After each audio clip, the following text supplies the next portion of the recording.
Oye País, buenas noches, Oye País, yo soy Rudy González, gracias por su compañía en esta hora como cada noche.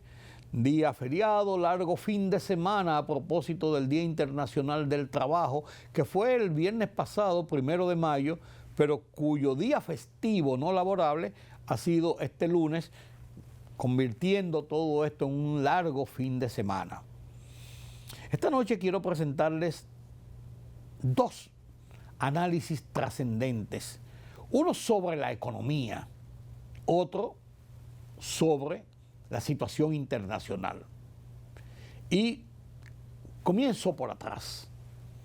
Después de la pausa le presento el análisis que hace Julián Roa, un experto en la política internacional, sobre qué está pasando a propósito de la guerra del Golfo, la guerra en Medio Oriente, las relaciones entre Estados Unidos y México y el impacto que todo esto tiene en nuestra América Latina, en nuestro país, en el mundo.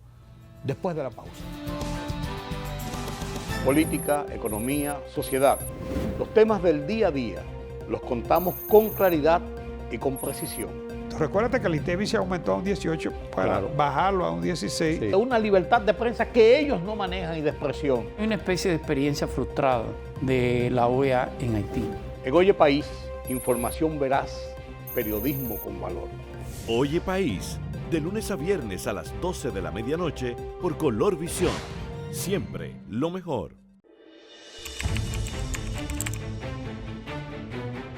Periodismo de investigación, columnas, opinión, análisis, reportajes de fondo. Hora por hora, una completa plataforma multimedia. Periodismo con valor. Noticias horaporhora.com.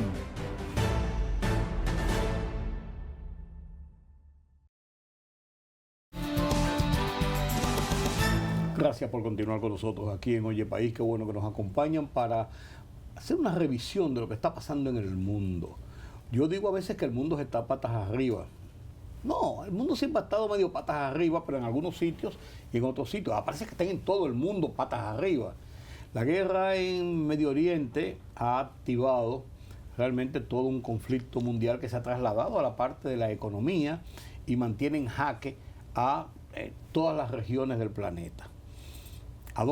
Sabemos dónde comenzó, hace muchos años, y recaló el año pasado, el año antepasado, con enfrentamientos directos, pero es una guerra de muchos años.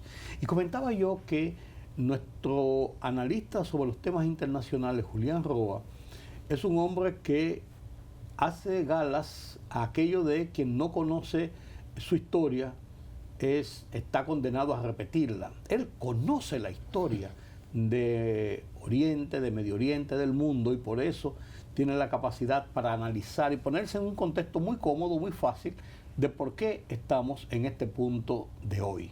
Y yo le pregunto, con las buenas noches, a nuestro apoyo internacional, don Julián Roa, una parte integral de este programa. Comentábamos desde el 2005, recuerdo cuando comenzamos aquellos programas. Le pregunto ahora, don Julián, ¿dónde estamos? ¿Hacia dónde vamos? Buenas noches, don Julián. Buenas noches, gracias Rudy. Por su compañía nueva vez. Gracias a usted. Diga, ¿lo dije bien? Pidiéndole disculpas por la semana pasada no pudimos. Bueno, ajá. Por un tema de agenda, ¿no? Ajá. De agenda internacional. Ajá, vaya usted a ver. Vaya usted a ver. Bueno, ¿dónde estamos? Estamos en un conflicto, en una especie de España boba dentro del conflicto. Bueno, la verdad es que ni se ha resuelto el conflicto ruso-ucranino, ni se ha resuelto el conflicto de Irán con Estados Unidos e Israel. Es una posición donde, de una manera u otra, la negociación es lo que va a imperar. ¿Y tienen alguna relación? Ahora que tú lo mencionas, sí, cómo no. ¿A dónde se interconectan? Bueno, de hecho, si usted se fija en esta semana, el canciller iraní estuvo en Moscú. Sí, estuvo reunido con el presidente Putin y el canciller Lavrov. Y estuvo reunido, no le quepa la menor duda, buscando de una manera u otra mediar en las negociaciones con relación al estrecho de Hormuz y las negociaciones entre Irán, Israel y Estados Unidos. Es una manera de Rusia, por supuesto, una especie de quid pro quo. Yo te ayudo a una negociación con Irán y de una manera u otra tú me ayudas a una negociación con Ucrania, que también es una guerra detenida. Sí. No avanza hay que decirlo. Ya a 3 años de guerra. Sí, y sobre todo que para Rusia pensaba que era un asunto de meses, como también pensaba Estados Unidos que era un asunto de semana el tema con Irán. La zona del Donbass, que es la zona en conflicto, le he dicho, es la zona es territorio ucraniano, pero de ciudadanos rusos, ciudadanos de la Federación Rusa. Hablan ruso, todo igual. Desde el punto de vista del derecho internacional son ucranianos, pero socialmente son rusos y quieren ser rusos. Sí, y es una parte... Los referéndum que han hecho, así lo determinan. De hecho, totalmente. Significa esto que esto tiene que ser necesariamente una negociación. Mientras más dure el conflicto, mayores son las pérdidas para Rusia. Definitivamente. Rusia ha aportado más de 1 millón de soldados muertos en Rusia, a tal nivel que ha tenido que elevar el nivel, la edad para el servicio militar obligatorio. Eran 21 años, ahora son 25. Todo el que tiene menos de 25 años tiene que ir al servicio militar ruso y posiblemente terminar en la frontera con Ucrania. Significa que esta visita del canciller iraní busca fundamentalmente, más que una visita, fue un llamado. Sí, no fue de paseo. No, busca de una manera u otra ayudar a la solución de la guerra iraní, Estados Unidos, Israel. Menciono Israel porque no puede dejarla fuera, no es solamente Estados Unidos, también Israel, que ha llegado a un acuerdo con el gobierno del Líbano y ha comenzado a abandonar el Líbano. El gobierno del Líbano es un gobierno sin mayor fuerza y preponderancia en su territorio. Realmente la parte de poder en el Líbano y la parte beligerante es Hezbollah, sí, que son las milicias iraníes. ¿Y qué va a pasar? Porque todo lo que era el bombardeo, los centros de producción de uranio para enriquecer el uranio para armas atómicas, aunque eso sigue dentro del marco de las negociaciones, pero todo se ha trasladado al estrecho de Hormuz. Y ahí viene entonces episodios conexos, la salida de los saudíes de los Emiratos Árabes, de la OPEP, y eso genera una presión mayor con el tema del petróleo, las mismas posiciones de Irán de que sí, de que no, de que tenemos cerrado, de que no tenemos cerrado, de los Estados Unidos de que sí, de que no, de que tenemos un bloqueo. O sea, una situación que es como con una línea tan delgada para provocar cualquier incidente. Son muchos actores, sí, y la decisión es colectiva. No depende solamente de Estados Unidos y de Irán. De hecho, la Naciones Unidas se pronunció esta semana diciendo y declarando que ante los derechos del mar, el estrecho de Hormuz no puede ser privatizado. No puede plantearse la idea de cobrar algún tipo de peaje o de arancel o algo así. Por primera vez se pronuncia en Naciones Unidas, aunque no se pronunció con la invasión de Estados Unidos o los ataques de Estados Unidos a Irán. Y por supuesto, como usted lo acaba de mencionar, la posible salida de los Emiratos Árabes Unidos, de la OPEP, de la Organización de Países Productores de Petróleo. Se materializa este día 1 de mayo. Eso va a comenzar, de hecho ya lo tiene una repercusión en los precios del hidrocarburo y del gas sobre todo. Recuérdese que los Emiratos Árabes son los mayores productores de gas, dentro de ellos Qatar, de gas natural. Sí, sí. Esto va a distorsionar todos los precios a nivel mundial. Y por lo tanto la llegada a la solución negociada es inminente. Estados Unidos no llegará a los extremos que entiende. La idea de que Irán le conceda no solamente de eliminar el programa nuclear, sino entregarle el plutonio que ha producido. Eso lo cual usted entenderá que va a complicar. Hay muchos elementos en juego. Y por supuesto el gran perdedor es la economía del mundo. Creo que el precio está a $106 el barril. Sí, subió. Aproximadamente. Y con tendencia a seguir subiendo. Claro. Pero usted recuerda, perdóneme, la OPEP es una organización que fundada en los años 60, 70, años 62 me parece, y se creó como una manera de boicotear los monopolios petroleros, que eran las famosas 12 grandes empresas, las 12 hermanas como se le llamaban en aquel entonces.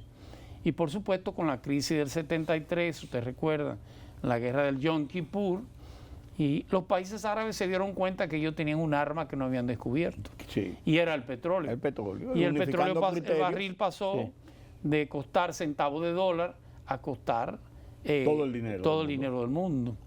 Y eso generó dos fenómenos. El fenómeno de los petrodólares, ¿te recuerda? Un exceso de dinero. Habían países, por ejemplo, llenos de campesinos que de una manera, de un momento a otro pasaron a ser multimillonarios. Así es. Todos esos emiratos. Así es. Y entonces, ¿en qué invierto esos petrodólares? Apareció una gran necesidad que fueron los países latinoamericanos. Y eso nos generó esa gran deuda que todavía tenemos al día de hoy. Pero a mí me da la impresión, estoy equivocado, me corrige, de que hablábamos hace un par de semanas de quizás uno de los problemas de Estados Unidos, de Irán y de Israel. No, Israel ha estado en guerra toda su vida, de cómo bajarse del tigre, como le dicen. Claro. Ese es el problema, cómo bajarse del tigre. Entonces yo pienso que quizás la escalada militar de las confrontaciones bélicas, el tema derivado ahora, la situación económica mundial que representa el conflicto en la zona, puede ser la forma de bajarse del tigre de esa gran confrontación bélica. ¿Estoy equivocado? Yo lo veo en varias etapas. Okay. Porque la crisis, que no es nueva, hay que decirlo, la intervención de Estados Unidos en Irán es la cúspide de una crisis que viene arrastrándose más de 40 años. Sí. Y es el liderazgo que las antípodas que creó Irán con relación al mundo musulmán. Irán a partir del 79 fundamentalmente, fíjese que antes del 79 el gran aliado de Estados Unidos era Irán. Claro, con el Shah de Irán. Con el Shah de Irán. Después vino la guerra con Irak. Exacto, siempre. Sí. Los aviones, el espacio aéreo de Irán siempre se utilizó en favor de Estados Unidos. Sí. Luego, ¿qué pasa? Irán se constituyó en el polo, en la visión militar y política del Islam chiita. Y Arabia Saudita, de una manera u otra, el sunismo. Significa que eso tiene más de 40 años esa disputa. Y una especie de pivote o de colchón que es Qatar. Se mueven ambos, es eminentemente chiita, pero mantiene unas relaciones con todo. Y ha servido de hecho, tiene dos bases Estados Unidos. Inclusive ha servido de mediador. Siempre ha sido el gran mediador en la crisis de Medio Oriente. Significa que una de las negociaciones va a ser cómo esa confrontación que se ha generado entre Irán, ya del ámbito militar, y los países árabes del sunismo, cómo eso se va a disminuir.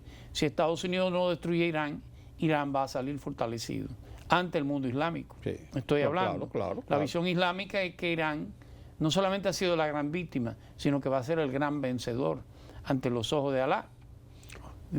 Y de hecho, la presión militar de Estados Unidos ha ido bajando de tono, aunque se mantiene de vez en cuando alguno de esos desabruptos de los Twitter del presidente Trump o de las declaraciones en pasillos, caminando por algún sitio y sea cuatro cosas que no son declaraciones estructuradas, pensadas.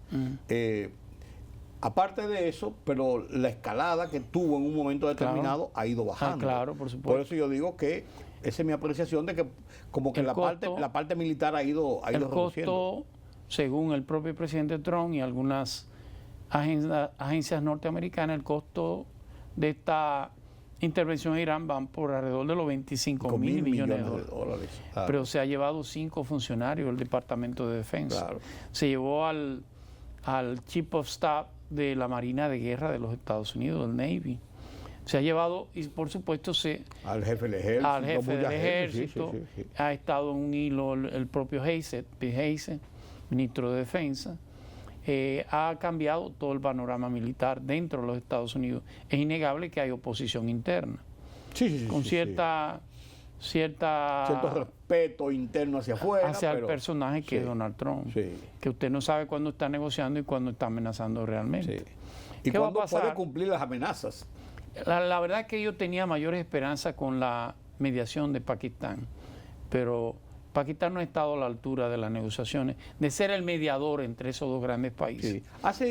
El mediador por excelencia. Ha puesto la sala, correcto, pero no puede decirle a qué hora se van a tomar el café. No era el caso de Turquía, que ha sido el gran mediador en esas crisis. ¿Qué va a pasar? Y el propio Qatar en algunos momentos. Sí, innegablemente.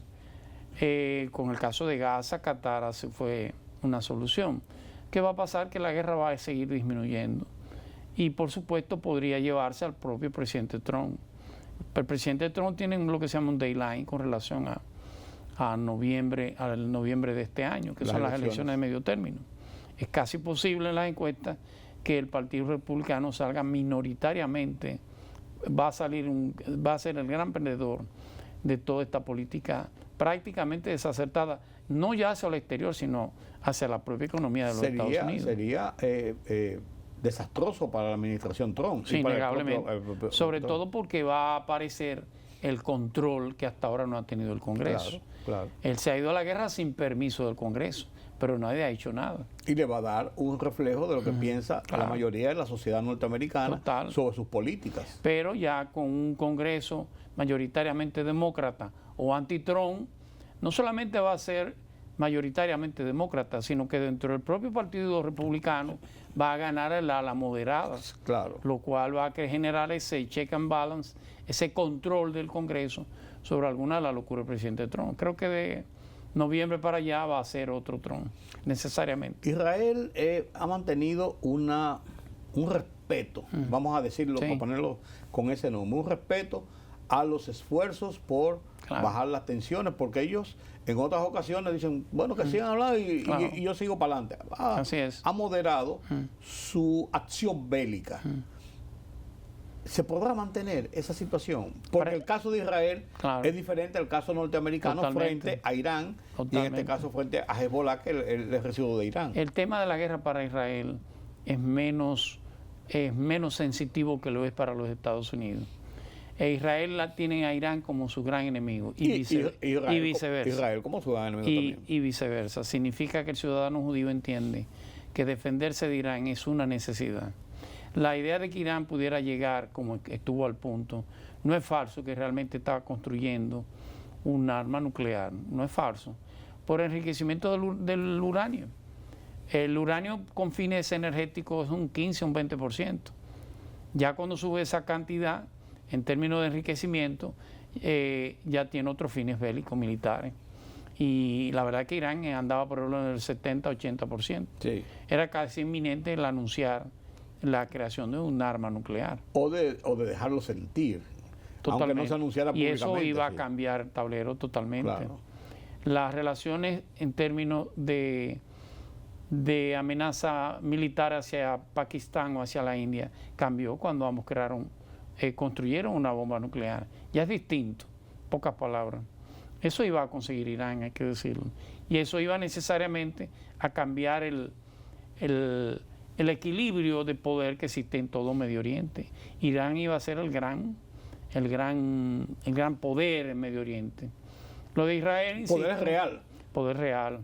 Lo de Israel es un tema de ver cómo elimina esa amenaza nuclear. Se entendía cómo reduce Irán al mínimo. Se entendía que los ataques de Estados Unidos iban a generar una oposición interna en Irán, capaz de derrocar al gobierno, hacer levantamiento. Incluso a eso llamó el presidente Trump. Aquella famosa primavera árabe. Sí, para eso llamó el presidente. Levántense el pueblo. Pero hay que decir, y lo hicieron realmente. No en la intensidad que entendía Occidente, pero lo hicieron. Ni en el momento en que lo pidió públicamente el gobierno. Pero los muertos sobrepasaron los 5.000. Sí, claro. No es que no haya oposición en Irán, pero el gobierno mantiene el control. Y si se estabiliza y se mantiene, la imagen de Donald Trump es una derrota segura. Bueno, y en medio de todo esto y tantas tensiones, ¿cómo cayó la visita del rey? Hay muchas lecturas que se le ha dado esto del rey de Inglaterra, de Gran Bretaña. Y lo digo porque pareció ser una nota refrescante después de los episodios del sábado pasado, del incidente del tipo que trató de entrar al salón de fiestas, del Hotel Hilton. Y el New York Times dijo que fue algo simulado. No lo creo. Sí, claro pero de ese episodio que ganó la atención mundial en 48 horas y se olvidó todo lo demás. Sí. Pero ya viene en la semana la visita del rey, que viene a ser como un bálsamo, porque una persona como bonachona y se veía relajante, y todo el mundo chequeando el vestido que tenía la esposa, o sea, estaban en otras cosas. El mundo como que cambió y dirigió su mirada hacia allá. ¿Qué lectura usted le da a esto? ¿Una forma de refrescar la tensión o realmente una coincidencia dentro de la tensión? Recuerde que las visitas de ese nivel no se hacen de un día a otro. No, claro. Hay todo un protocolo. También se posponen. Sí, pero hay todo un ejercicio diplomático que se hace con las agendas. Se establece con mucho tiempo. Inclusive en las horas. Cuando ha habido crisis se posponen, como pospuso Trump la visita de Xi Jinping. Sí, claro. Bueno, este no es el momento para reunirnos. Las reuniones presidenciales a ese nivel se planifica hasta la vestimenta. Sí, claro. Hasta la vestimenta. Hasta los temas a conversar. Sí, pues allí no hubo esa reunión en el Salón Oval, al lado de la chimenea, y los boches. Claro. Ahí no pasó eso. No. Porque el tema ese escenario ya... Si no los apoyamos... Ese escenario es famoso ya. Sí. Bueno, donde hubo un comentarista que dijo, si no los apoyamos, ustedes estuvieran hablando francés. Sí. Refiriéndose a los Estados Unidos. Sí, claro. Pero lo cierto es que es una visita protocolar, sin mayor. El rey de Inglaterra tiene poca ascendencia sobre el gobierno inglés, aunque es el jefe de Estado, hay que decirlo. Busca fundamentalmente un acercamiento de las posiciones inglesas a los Estados Unidos, que en cierto modo ha habido una especie de alejamiento. Recuérdese que Inglaterra condenó los ataques en Gaza por parte de Israel. Por eso venía mi pregunta, porque en el contexto de lo que está pasando en Europa, frente a las acciones de Estados Unidos, frente a Irán, entonces Inglaterra, que no pertenece a la Unión Europea en cierto modo, pero que es Europa.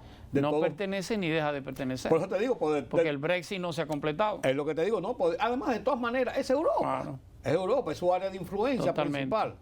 Entonces, tiene algún significado realmente. Porque el tema da una clarinada. Espérate que todo no es como pintan el tema de Groenlandia. Sí. Inglaterra apoyó a Dinamarca en el tema de Groenlandia y toda la Unión Europea. Inglaterra de una manera u otra ha estado más vinculada a las decisiones de la Unión Europea que a los Estados Unidos. Es lo que digo. Que anteriormente se mantenía una especie de ente imparcial, no opinaba o apoyaba a los Estados Unidos en todo caso. Es una manera de acercamiento y buscar cómo el ancien régime, como ellos lo llaman, esa madre patria de una manera u otra se acerca a los planteamientos. Claro, porque hay que poner en contexto la posición de Pedro Sánchez, beligerante, pública, la posición de Trump frente a Macron, así es, y las posiciones frente nada más y nada menos que el canciller alemán, con Boche incluido. Sí. No, entonces, y la amenaza real, yo no lo creía hace un tiempo, pero la amenaza real de que Estados Unidos salga de la OTAN.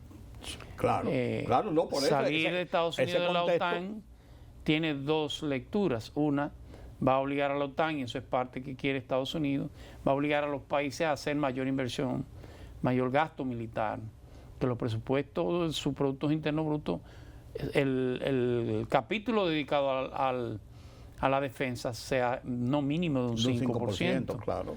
A lo eso lo obligaría. A lo que se le negó Pedro Sánchez. Totalmente. Por un lado, y por el otro, de una manera u otra, unificar Europa en torno a los intereses de los Estados Unidos. Es interesante, esa parte es interesante, pero tenemos otro tema que yo no quiero dejar pasar por alto. México. México y las relaciones con Estados Unidos a propósito de la visita de la Sheinbaum a Barcelona, la reunión de las izquierdas promovida por Pedro Sánchez precisamente, el hombre beligerante frente a Estados Unidos desde Europa, y todo este concierto de los izquierdistas que son unos antagonistas de Estados Unidos, porque a Estados Unidos le acaba de hacer el escudo de las Américas con las derechas en Miami, y se ha regodeado de que yo he promovido todas estas derechas. Y entonces viene ahora el tema, caramba, de dos agentes de la CIA que estaban allí, un gobernador entonces acusado de ser el enlace del narcotráfico, un hombre del entorno de José Manuel López Obrador y de la propia Sheinbaum. O sea, y varios funcionarios miembro del acusados. Partido Morena. Y los golpes que está dando Sí. el mismo México contra el tema del narcotráfico. Ahora acaba de agarrar a este señor, este ciudadano, ¿cómo se llama? El que acaban de agarrar ahora. Apellido Moya. Es Auri Flores, el jardinero. Sí. El jardinero que pasó a ocupar la cabeza Sí. del cartel de Jalisco Sí. por el desmembramiento que ha tenido el cartel. O sea, se está jugando entre México y Estados Unidos Claro. una política que también tiene un reflejo hacia una América Latina que está Claro. adoptando posiciones ideológicas. Decía Benito Juárez, Ajá. México, tan lejos de Dios y tan cerca de los Estados Unidos. Lo cual es una realidad. Una especie de palabra lapidaria. Sí, lo cual es una realidad. Pero lo cierto es que México, su estructura constitucional es un Estado federal. Sí, Cada territorio es un Estado. un Estado en sí mismo. Y como un Estado federal tiene un gobernador, que es como si tuviera el presidente, tiene un Congreso. Similar a lo que pasa en Estados Unidos. Similar a los Estados los Unidos. estados, sí. Eso pasa en Argentina también. Son estados federados. Aunque en el caso de Argentina lleva por nombre República, pero un Estado federado. ¿Qué pasa con el sistema federal? Que es un sistema donde se descentraliza al máximo el poder. Hay un gobierno federal, pero ese gobierno federal tiene que respetar las decisiones de los gobiernos Locales. de cada uno de los territorios. En Estados Unidos funciona con algunas debilidades, pero tiene un sistema fuerte donde el federalismo se impone a lo territorial. Lo impone el gobierno federal o lo impone la Suprema Corte Federal. Sí. A veces aquí nosotros en el país hablamos de las altas cortes. Tú podrías hablar de las altas cortes en los Estados Unidos, porque hay cortes federales y aquí no, pero eso es otro tema. Ahora bien, el federalismo en México es un federalismo muy débil y con muchas grietas. ¿A qué me refiero? El federalismo en México, en Estados Unidos el federalismo parió la democracia. Estados Unidos, salvo muy pocas excepciones con la muerte del presidente Lincoln, con la propia muerte del presidente Kennedy, del presidente McKinley, 3 asesinatos, 3 muertes de presidente, pero siempre ha mantenido un régimen democrático, un gobierno de elección. México inicialmente tuvo el tiempo de las dictaduras, del porfiriato, como Sí, yo le claro. llamaba, y luego pasó a tener un partido único. Una dictadura de partido. Una dictadura por de poner partido. un nombre, sí. Como el Partido PRI. único, que es el PRI, Partido Revolucionario Institucional, 75 años de poder. donde el candidato electo dentro del partido iba a ser el presidente seguro. Claro. Ese era el famoso dedazo, Sí, señalar con el dedo. elegía el sucesor. Pero se elegía el gobierno federal. Los gobiernos, cada uno de los estados tenía un gobierno autónomo.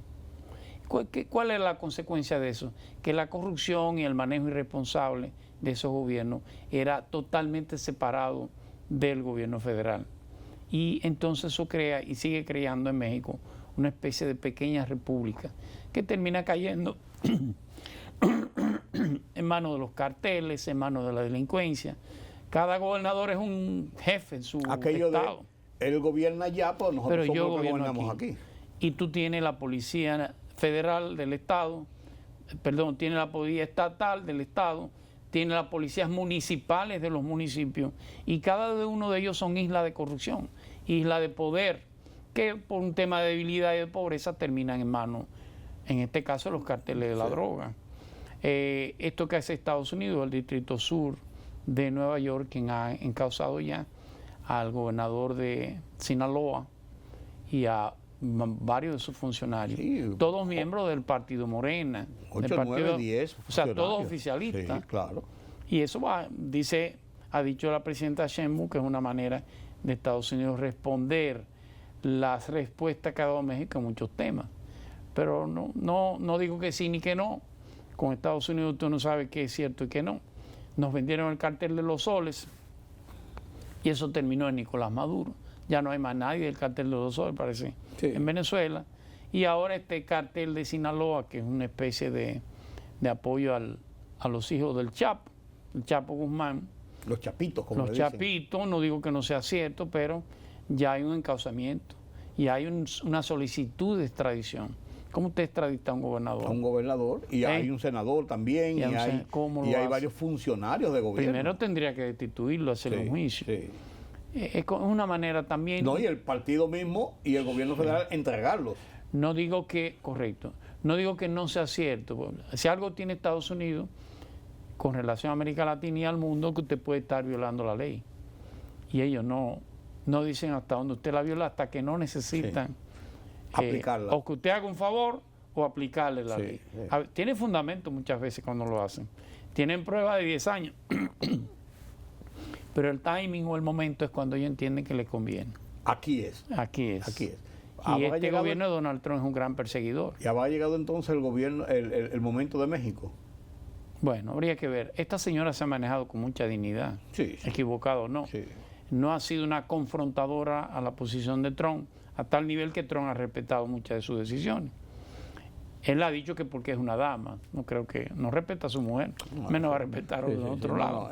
Ese no es el tema. No, pero ella se ha manejado con mucha ecuanimidad y mucho tacto, pero sobre todo con mucha dignidad para México. Bueno, vamos a ver qué pasa. Tenemos pendiente la situación de Haití y la situación de Venezuela, tema para el próximo mes, porque será el próximo mes, porque ya esto estamos finalizando abril, entonces el próximo mes tenemos cita, la próxima semana con don Julián, que es el próximo mes, en el mes de mayo. A ver qué pasa con Venezuela y Haití. Habrá decisiones importantes. Venezuela va como caminando a resolver sus temas y como encauzándose. Y Haití, ahí sí no se sabe. Si toca Venezuela, tiene que tocar Cuba. Ya la tocaremos. Ya la tocaremos. Pero Cuba como que está medio en una España boba. Como sí y no. Está como comenzando como estaba Maduro en principio. Aquí vamos a defender la dignidad nacional y la cosa como con mucho... En esta etapa de primero los presos políticos. Eso es una especie de caramelo. Pero Estados Unidos está presionando para el desmantelamiento de Gaesa. Gaesa es el emporio empresarial militar que prácticamente controla Cuba. Y está en manos. Yo diría que prácticamente no, usted es muy liberal, que controla Cuba. Así es. Así mismo es. Por eso lo vamos a analizar el mes próximo, en el mes de mayo, la semana próxima. El precio del dólar, la situación del manejo de la economía de República Dominicana de cara a la crisis provocada por los precios del petróleo. Lo analizo. Después de la pausa, lo analizo con Carlos Cuello. La libertad solo reside en los estados en los que el pueblo tiene el poder absoluto. Por el respeto a los valores democráticos y la dignidad del pueblo dominicano, El Rumbo de la Tarde, plural, objetivo, comprometido siempre con la verdad. Con Georgie Rodríguez, Rudy González y Ramón Colombo. Los poderosos ya están en el aire.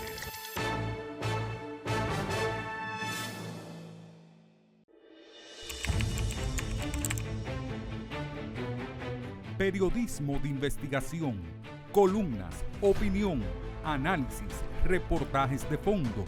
Hora por hora, una completa plataforma multimedia. Periodismo con valor. Noticias horaporhora.com.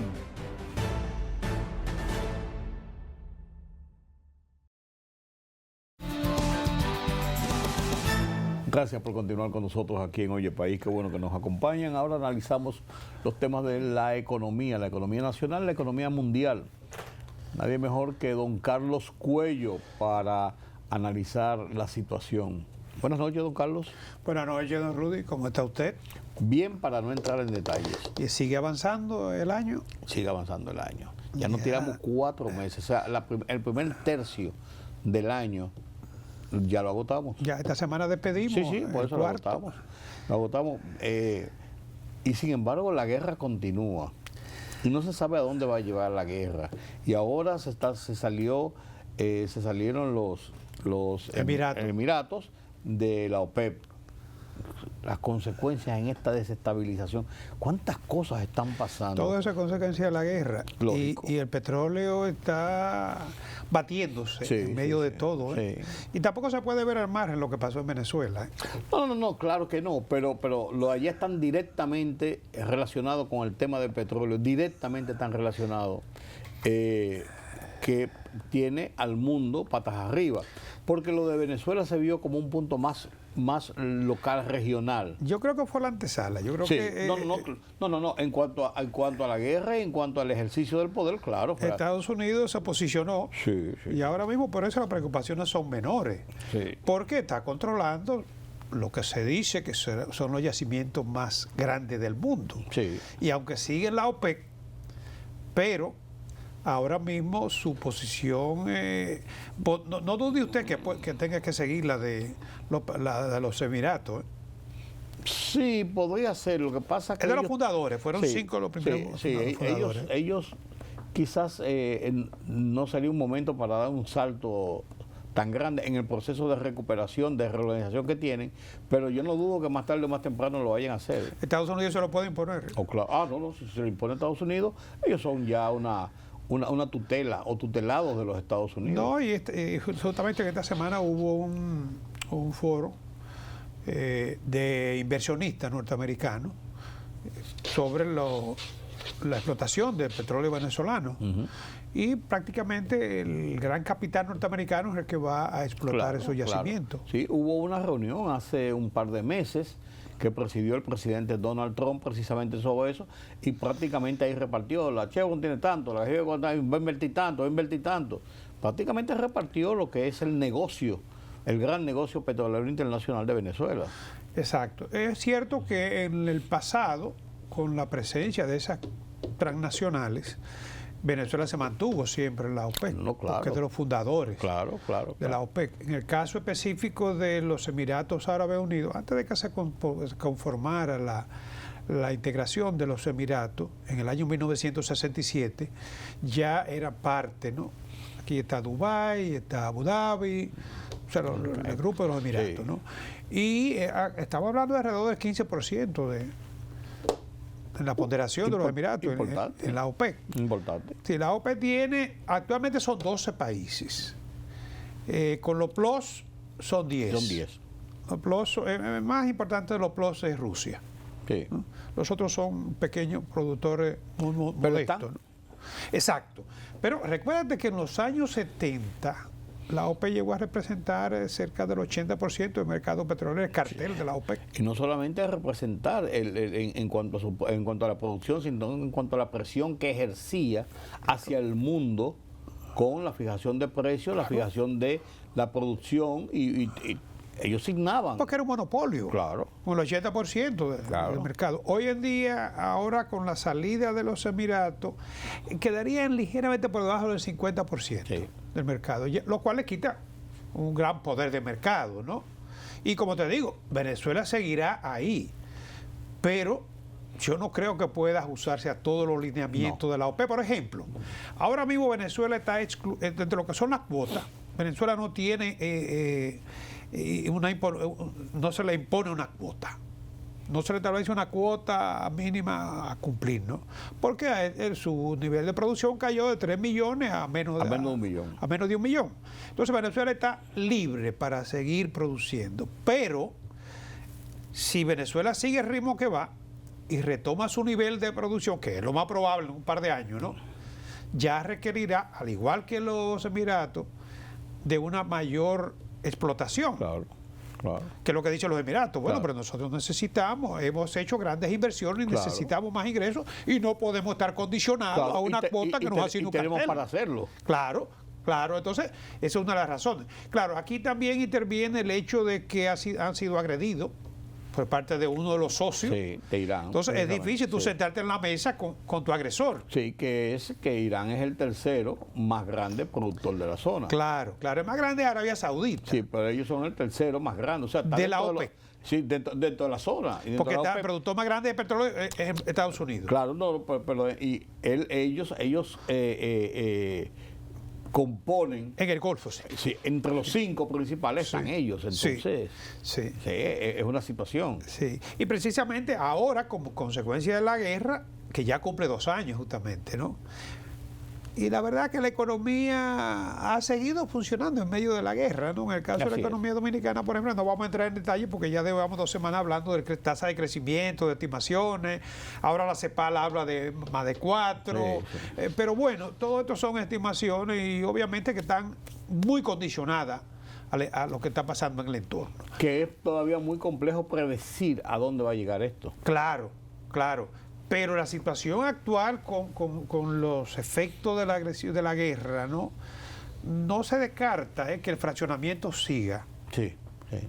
No se descarta. Y eso sí sería un descalabro y un a la libre, todo el mundo sería más complejo. De hecho, ahora queda debilitada. Sí, pues sería más complejo todo el mundo por su lado. Pero fíjate el impacto que ha tenido en el petróleo. Cuando comenzó la guerra, el barril de petróleo estaba a $70. Hoy está en torno a los $100. Y lo peor es la volatilidad. Porque, sí, que sube y baja en cualquier momento y tú no sabes cómo hacer una negociación. Por ejemplo, ahora mismo, hoy dice Estados Unidos que están en un punto muerto las negociaciones. Pero mientras tanto tiene bloqueado barcos con entrada y salida. Claro, tiene un efecto, aunque no se estén tirando misiles, tiene un efecto en la economía mundial. Claro, una guerra. Claro. Entonces, pero ya a Irán también le han averiado o le han sacado de circulación varios de sus una cantidad navíos. Importante de sí. Entonces, como te digo, esto en el petróleo donde más se ha dejado sentir esta guerra. Definitivamente. Es cierto que Estados Unidos ha planteado que no se puede permitir que Irán logre arma nuclear.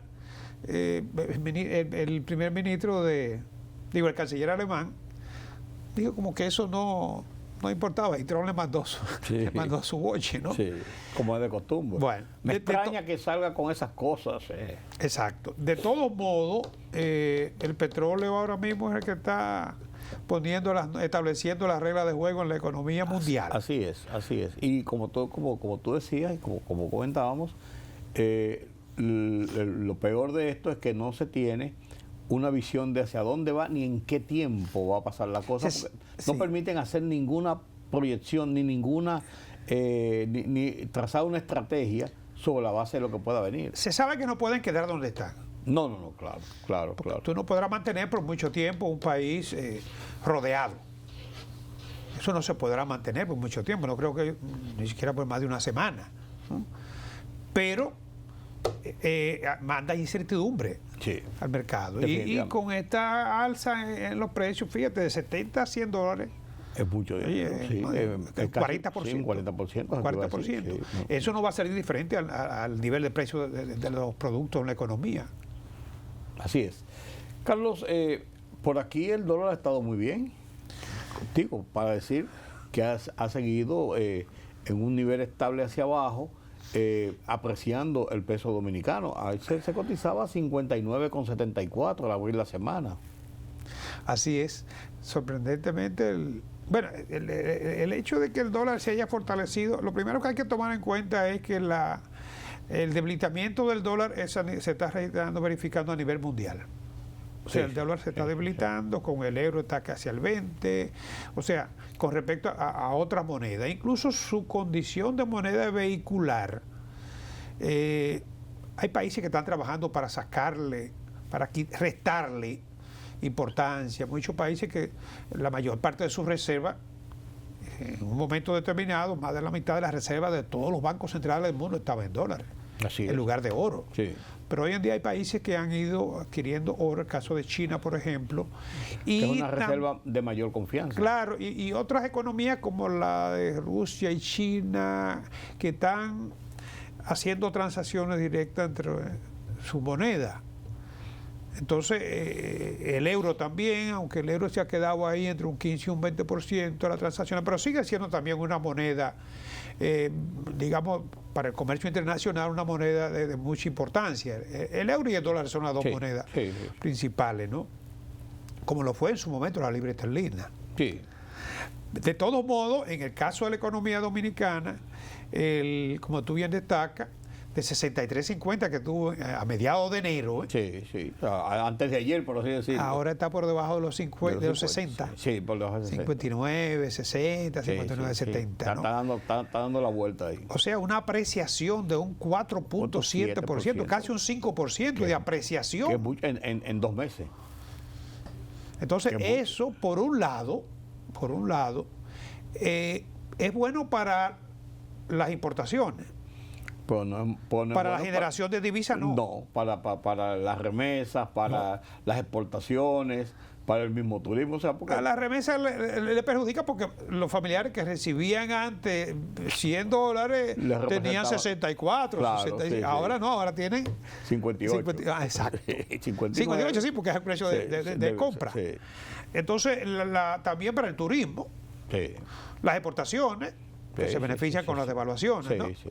Entonces, en este caso, como te digo, los factores que podríamos identificar: el debilitamiento del dólar como moneda en los mercados internacionales, se mantiene el flujo de divisas, esa es la otra que la economía dominicana ha mantenido. Incluso comentábamos la semana pasada que las remesas no han dejado de incrementarse. En las exportaciones también, con más de 2 dígitos de incremento. Los 4 renglones principales los generadores de divisas, correcto. Entonces eso ha favorecido. Y por el otro lado, las importaciones se han desacelerado. Sí, claro, porque en medio de tanta incertidumbre, exacto, el consumo se retrae. Claro, y la inversión. Por lógica. Claro. Sí, por lógica. Claro. Entonces, eso, la desaceleración de las importaciones y el fortalecimiento de las reservas internacionales. Que esos dólares, aunque no van al mercado paralelo o al mercado, digamos, de extrabancario, pero se tienen ahí a disposición de los requerimientos del gobierno. Están ahí, y eso ha provocado que muchas veces no hayan algunas travesuras. No hay espacio para travesuras. No, porque no lo hay, porque hay rápidamente con qué responder. Claro. Sí. Eso tiene sus pros y sus contras. Lo que analizamos la semana pasada, ese es el costo de mantener niveles altos de reserva. Así mismo es. En este caso, sobre todo, que vamos a comentar ahora, a costa de pagar intereses por la deuda. Que, por cierto, se han disparado esos intereses. Claro. Se han disparado a tal punto de que ya para el primer trimestre, según la ejecución presupuestaria, los requerimientos para el pago de intereses de la deuda se están superando la asignación de educación. El 4% del PIB. El 4% del PIB. O sea que tú tienes entre el 4% de educación, el 4% de PIB, tú tienes ya más de la mitad de lo que es la presión tributaria. Así es. Comprometido. Sí. O sea que tiene poca capacidad de maniobra, ¿no? Sí. Lo demás es, se restringen más el margen para capital de inversión. Déjame decirte que o inversión de capital. Exacto. Para ese primer trimestre requirieron alrededor de la 1/4 parte de los ingresos para pagar intereses, nada más. Si tú coges la nómina del gobierno, es alrededor del 25%. O sea que los intereses ya están rivalizando con la nómina. Y la burocracia se lo traga todo. Claro, no estoy diciendo que nómina, educación e intereses tienen el 12%, no, porque gran parte de la nómina de educación es para nómina. Pues sí, es parte de la nómina. Pero como quiera, pesa mucho el hecho de que estemos destinando para intereses prácticamente lo mismo que para pagar los sueldos del gobierno. Es de preocupar. Y deja poco margen entonces para poder apoyar la inversión pública, que en una coyuntura como esta es necesaria. Muy necesaria. Como te digo, es una situación muy delicada la que se está manejando en la economía. Es cierto que el gobierno ahora no puede salir con una reforma fiscal. No, ahora, al contrario, ahora no. Está aumentando los subsidios. Claro, ahora no, eso te iba a decir, lo que debe expandirse. Y no va a contener la inflación, porque es importada. Ese es el otro tema. Ahí vi que la inflación de los Estados Unidos se disparó a 3 puntos y algo. También subiendo en los Estados Unidos. Y difícil que Estados Unidos modifique la tasa a la baja ahora. Y menos ahora. Ahí viene el cambio incluso en la Reserva Federal. De por sí las inversiones se están afectando como consecuencia de la incertidumbre.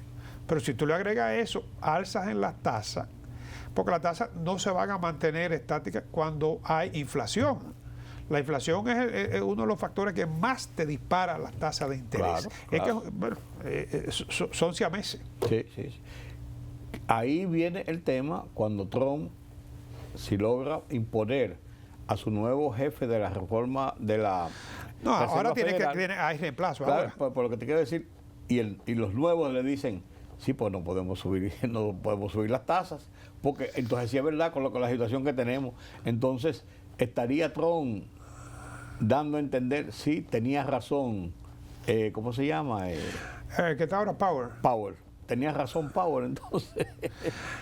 El nominado parece que ya ha hecho declaraciones en el sentido, claro, no va a comprometer su discurso, nada de eso, porque los gobernadores de la Reserva Federal no hablan. Igual que aquí los otros días, no sé si tuviste que salió de una supuesta entrevista del gobernador. Los gobernadores no van a programas ni hablan de eso, ¿no?